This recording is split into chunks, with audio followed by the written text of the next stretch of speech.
तो आज से 97 से कह रहे हैं यही मामला कि हमको फंसा दिया गया। तो सरकार में तो गए थे, तो कहीं नहीं अपने आप को उबार लिए। ये दस्तावेज हैं और इस दस्तावेज के समय मुख्यमंत्री कौन थे? राबड़ी देवी जी थी। तब राबड़ी देवी जी पर भी कार्रवाई करवाना चाहते हैं क्या? कि सृजन के मामले के लिए गुनाहगार राज्य के मुख्यमंत्री के रूप में है, जो अब उद्घाटित हुआ है।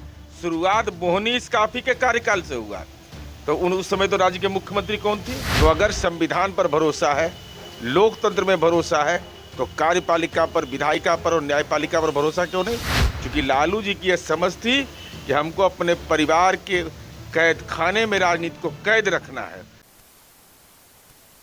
चारा घोटाले के डोरंडा कोषागार 139 करोड़ मामले में लालू प्रसाद यादव को 5 साल की सजा हुई है, 60 लाख जुर्माना भी लगा है। ऐसे में राजद के नेता ने साफ तौर पे आरोप लगा दिया है कि जो जांच एजेंसियां हैं कहीं ना कहीं हेराफेरी कर रही हैं। ऐसे में नीरज कुमार जी हैं, जदयू के एमएलसी।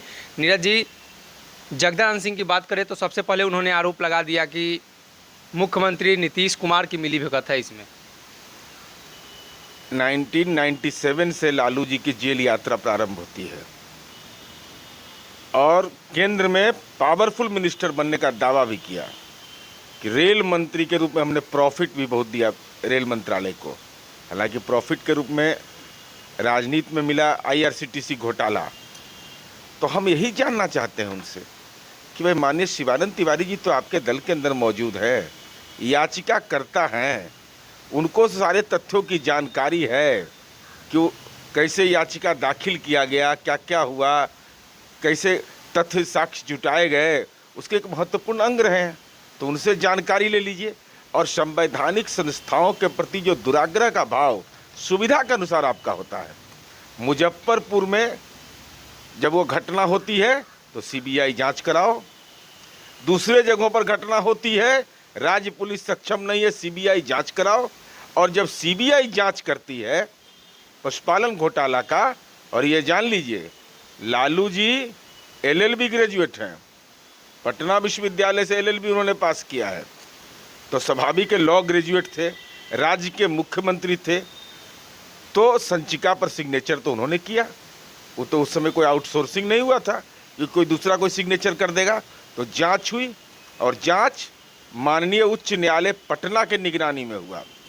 तो अगर संविधान पर भरोसा है, लोकतंत्र में भरोसा है, तो कार्यपालिका पर, विधायिका पर और न्यायपालिका पर भरोसा क्यों नहीं? अगर आपको न्यायपालिका पर भरोसा नहीं है तो आप कैसे कह रहे हैं कि हम उच्चतम न्यायालय में जाएंगे, उच्च न्यायालय में अपील करने के लिए जाएंगे? और संवैधानिक संस्थाओं के दुरुपयोग का है तो आप उपयोग कर लेते। आप तो केंद्र में प्रधानमंत्री बना रहे थे 2004 में, किंग मेकर हैं। लालू जी ने यह कहा कि हम किंग मेकर हैं। अरे सच सच होता है, दस्तावेज नहीं मिटते, हस्ताक्षर नहीं मिटते। इसीलिए न्यायपालिका ने अपनी निगरानी में किया। और आप यह भी राजद कहता है कि दलितों अति पिछड़ों का लड़ाई लड़ने के कारण, भैया बोला पासवान शास्त्री जी भी इस राज्य में मुख्यमंत्री हुए, दामन पर दाग नहीं लगा। जननायक कर्पूरी ठाकुर हुए, भ्रष्टाचार के छींटे नहीं लगे। लेकिन आपने राजनीति को परिवारवाद तक आपको केंद्रित करने की मंशा थी, इसलिए परिवार के लिए संपत्ति सृजन का यह नतीजा है। लालू जी, राजद परिवार को यह जानना चाहिए, दूसरा कुछ नहीं है। क्योंकि लालू जी की यह समझ थी कि हमको अपने परिवार के कैद खाने में राजनीति को कैद रखना है, तो उनके जीवन भरण पोषण के लिए तमाम राजनीति में नैतिक रूप से भ्रष्टाचार का धन संग्रह किया, उसी का नतीजा है। तो आज से 97 से कह रहे हैं यही मामला कि हमको फंसा दिया गया। तो सरकार में तो गए थे, तो कहीं नहीं अपने आप को उबार लिए। प्रतिपक्ष के नेता ने आरोप लगाया है कि बिहार में सृजन घोटाले जैसे कई बड़े घोटाले हैं, लेकिन लालू प्रसाद यादव को गरीब का नेता होने की वजह से गरीब ही यहाँ सबसे ज़्यादा दिल में है, इसलिए जेल में बंद किया गया।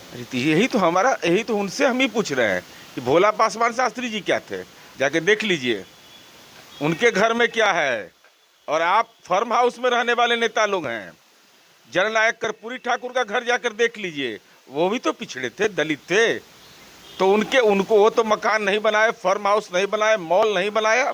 और सृजन की मामले की बात करते हैं, राज्य के अंदर में कोई अगर अनियमितता हो जाए पंचायत स्तर पर, वार्ड स्तर से, तो मुख्यमंत्री जी को जिम्मेवार मानते हैं ना आप, या कबूल करते हैं ना कि उसके लिए गुनाहगार राज्य के मुख्यमंत्री हैं, चाहे वो पंचायती राज का संस्था करे, चाहे जो भी करे, मुखिया करे, सरपंच करे।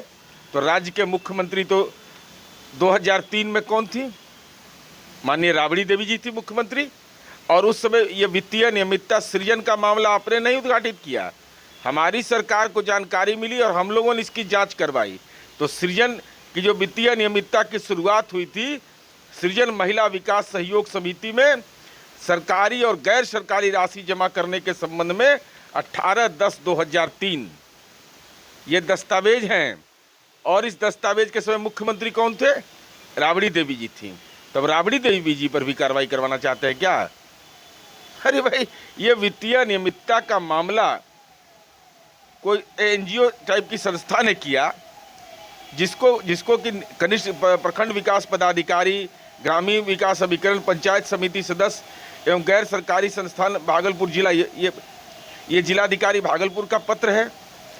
और ये देख लीजिए, जिला दंडाधिकारी भागलपुर का सिग्नेचर भी है इसमें। मतलब ये मामला खुलेगा तो राबड़ी देवी भी जद में आएंगे? नहीं, अगर राजनैतिक जिम्मेवारी आप तय कर रहे हैं कि सृजन के मामले के लिए गुनाहगार राज्य के मुख्यमंत्री के रूप में है, जो अब उद्घाटित हुआ है, शुरुआत मोहनी इस्काफी के कार्यकाल से हुआ, तो उस समय तो राज्य के मुख्यमंत्री कौन थी?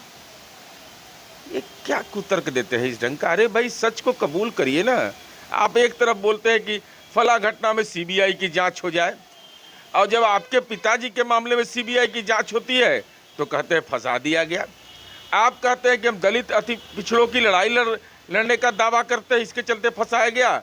तो हमारा सवाल आपसे है कि जननायक कर्पूरी ठाकुर क्यों नहीं फंसाया गया?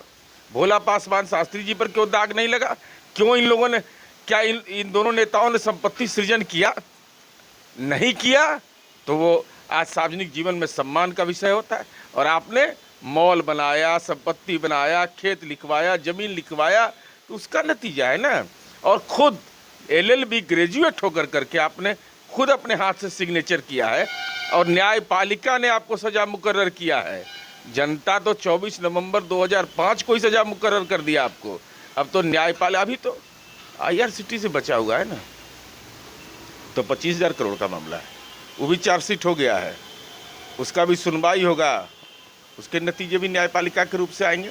तो कहिएगा कि उस समय क्या कहिएगा कि रेल मंत्री के रूप में बड़ी फायदा दिए थे, इसका शेयर हम मॉल बनाने में लगा दिए थे। न्याय मार्च निकालने की बात चल रही है। अरे न्याय मार्च तो करना ही चाहिए लोग को। न्याय मार्च तो हम दस्तावेज भी दे देंगे न्याय मार्च के लिए।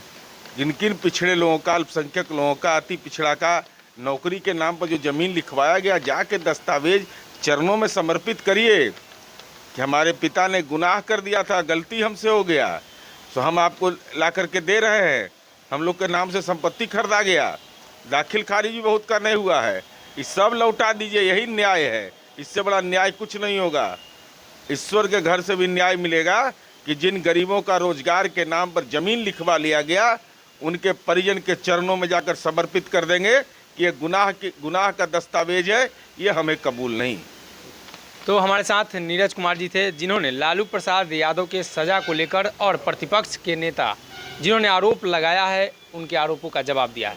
फिलहाल के लिए इस खबर में इतना है। अगर ये वीडियो पसंद आई और वह बिहार के राजनीति और बिहारियत से सरोकार रखेनी तो सब्सक्राइब बटन दबा के चैनल के सब्सक्राइब कर ली। ओजे एगो घंटी बा, ओकरा बटन दबा देला से कुल सटीक और मारक खबर रुआ मुफ्त में मिल जाई। अगर रुआ पत्रकारिता के हमनी के नया प्रयोग में सहयोग कर चाहतानी तो ज्वाइन बटन दबा दी। पेटीएम नंबर नोट कर ली 9386816700। धन्यवाद।